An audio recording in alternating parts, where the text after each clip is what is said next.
Hello guys, in this video I'm gonna show you how to solve an AC circuit with an op-amp amplifier. So we studied op-amps in maybe circuit 1 for the previous course, and we learned its properties, okay, and how to use it with just DC circuits, okay, with no like inductors or capacitors or even AC sources. Now, how to solve an AC circuit that contains an op-amp in it, okay? So let's see how to do that. The trick here is basically just, solve it exactly in the same way as you did with the DC circuit. Okay, there is no difference here. Only the resistances will be like much more like complex because it's complex numbers now. We have inductors, we have capacitors, we have AC sources that has some phase. Okay, and that's why there will be like some complexity just due to that. Any other thing is just the same. Okay, so let's do that. So in that question here problem from your book, okay, and we have an op-amp and we have some resistances and inductors and the capacitors connected to it and an AC source. So the AC source is 2. There is no phase. The phase is 0. ZC is minus J500, minus J500. R1 is 200 ohms. R2, 2.4 kilo ohms, 2,400, 2,400 ohms. RL is 10 kilo, so it's 10,000 ohms. And ZL is J1 kilo, which is basically J1000. J1000. Okay?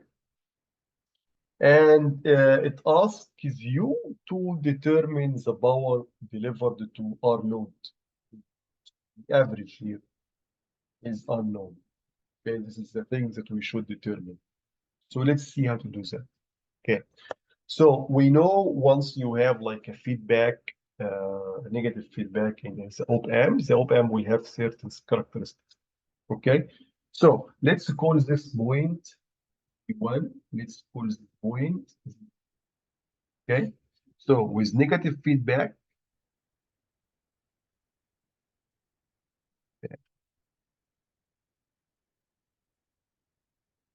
with the op-amp, we have two basic characteristics. Number one, V1 will be equal to V2. V2 here is 0. It's connected to the ground. So V1 is also 0. So from that, V1 is equal to 0 volt. It's like a ground, exactly like a ground. Number 2, the input current will be 0, either for the negative terminal or the positive terminal. So if we call this I1, for example, and we call this I2, I1 equal to I2 equal to 0. There is no input current. You can consider it open circuit. Okay, good. And based on that, we can solve easily this thing. Okay, so let's solve it. So to know the average power, B average on R load, it's equal to half I load magnitude square multiplied by R load, or half V load, the resistance RL voltage, V load, divided by R load. Whatever you have, do it. If you have IL, do the first equation. If you have VL, do the second one. Okay, good. And let's call the output voltage of the op-amp VO. Oh, we didn't call it VL, right? Is it similar to VL? Is VO equal to VL? That's very tricky because I see this mistake all the time. No, VO doesn't equal to VL. No. Okay. Because VO is the voltage across both RL and Z. So VO is basically the voltage from ground to this point, this node. Okay. So it includes two voltages. It includes the voltage across RL, called VL, and include the voltage across ZL or omega L. I'm sorry, the inductor. Let's call it V, like what? VZ. Okay, so VO equal to VL plus, or let's call it VRL, not to confuse, only VL, that's fine, plus VZ. Okay, both voltages. Okay, and why is that? Because some people use this equation but use VO instead of VL, and that's the tricky part. That's why I solved it actually this in a video. Okay, so to determine V average, we have to know the load current or the load voltage. Here is the load current, IL, or V load, as we see the voltage across R, which is different from VO. Okay, how to do that? Good. Let's go back to the input terminal. Okay. Let's assume we have a current here, IN, and we have a current here. Let's call it I, or I2, or IR2. Because we have already I1, which is going into the negative terminal, and I2 going into the positive terminal, and both are zeros. Good. So at node V1, we can apply KCL, Kirchhoff current law. So we have IN going into the terminal. We have I1 going out and IR2 going out. So I input equal to IN equal to I1 plus IR2. Remember, I1 is 0. So IN equal to IR2. So what is IN? IN is flowing through ZC is minus J500 and is a 200 ohms resistance R1.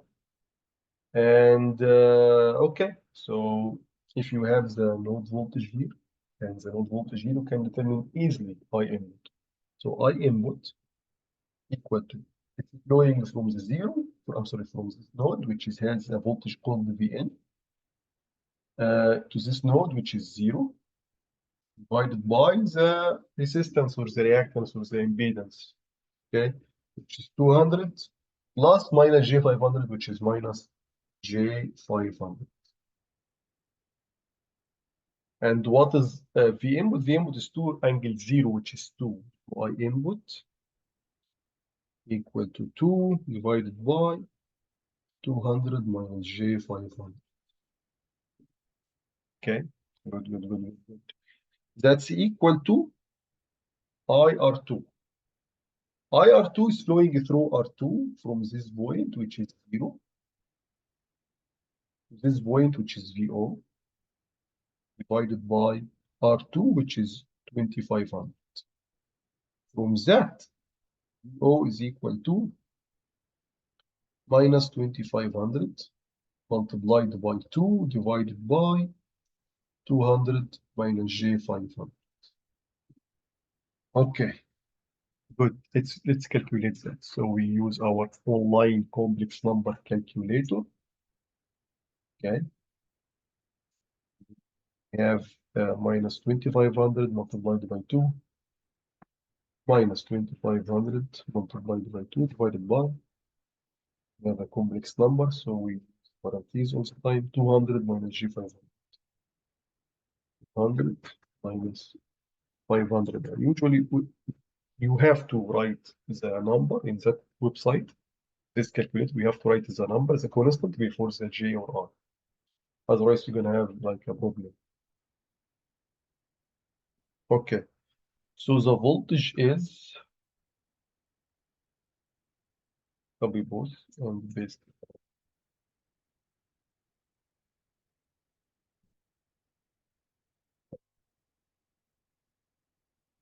So let's write it. So V out will be equal to minus 331 plus 8.7 J voltage. Or in polar form, it is 8.91 angle minus 111. We have to check like the upside force.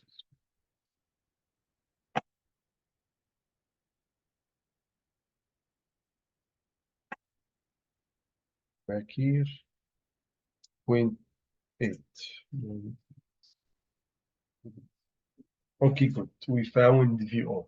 Now the mistake might happen, okay, because some people just use VO as and consider it the voltage across RL. This is wrong, okay, and they're gonna like calculate the power from that equation have VO square divided by RL, which is wrong. It has to be VL. So you have two options now. Either calculate IL, and I see this easier, or VO, whatever you like, or VL, I'm sorry, VL.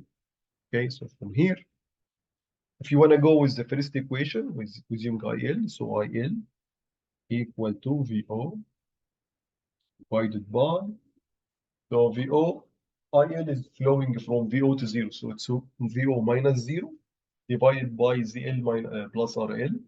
ZL is G 1000, RL is 10,000, so 10,000 plus G 1000. Okay, and you can again use the calculator to do that. So let's go to the calculator and do that. Okay, so we have already VO. Here is VO.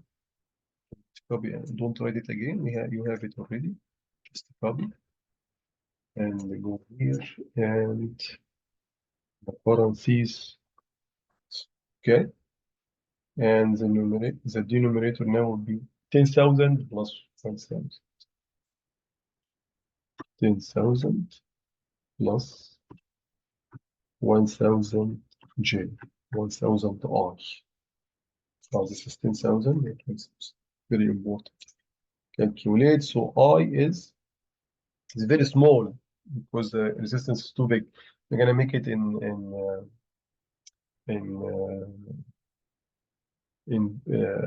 milliamperes.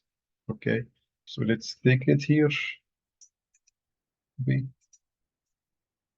best.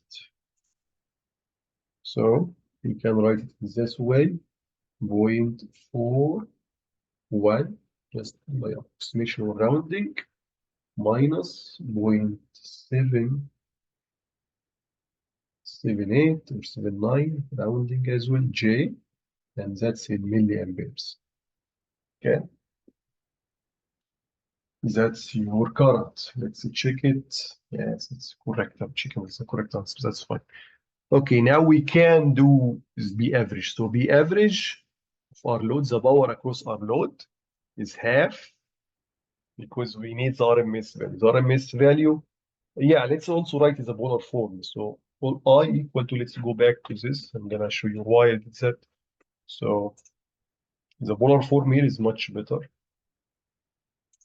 So I is this value here. Although we need the angle here is in like degrees, minutes, seconds. We need as a radian value, and it should be 0.5. 0.5. So I is 0.89 angle minus 117.5 degrees. So half 0.89, that's why the polar form is much better. You can just take the amplitude here and square it, divided by the resistance, which is 10,000. And remember, this is in milliampere, so this is milliampere. So here, you're gonna multiply. Let's make it much clearer.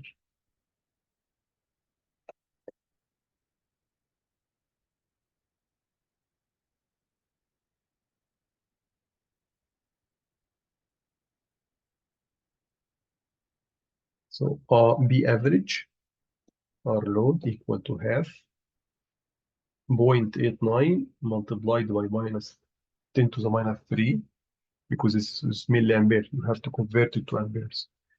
Square over R, sorry, not over, multiplied by R load, which is 10,000.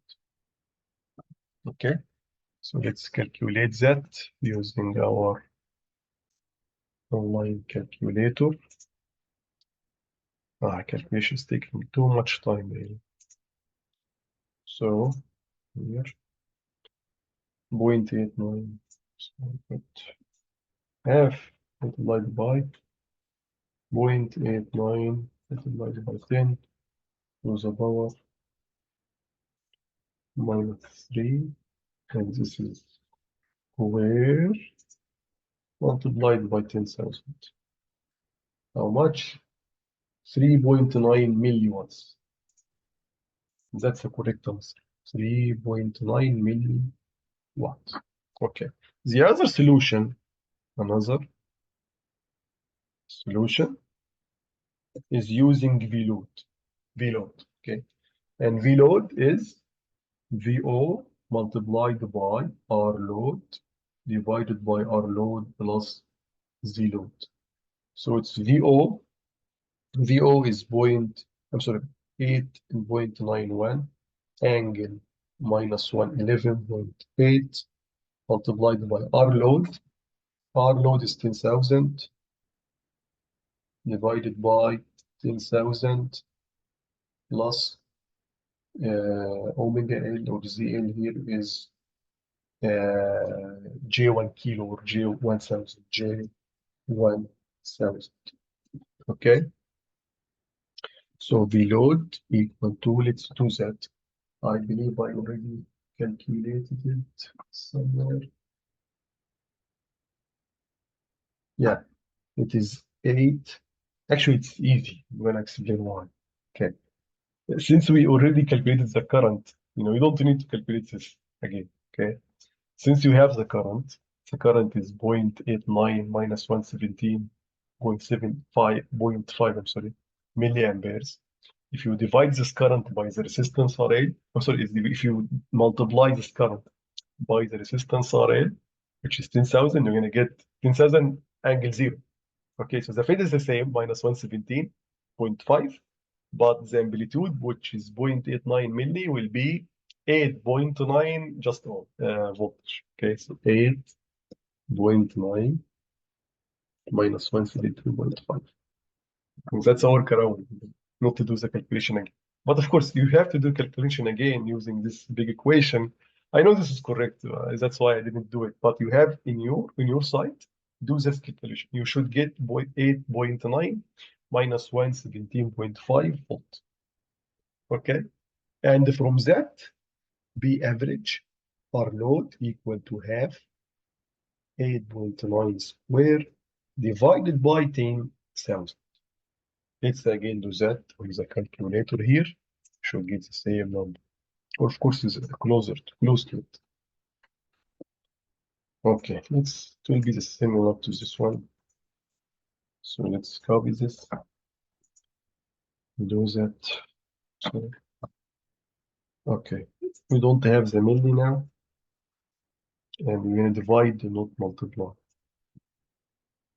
Oh, okay, we have 10,000 and just remove this one. Okay, let's look at that. So,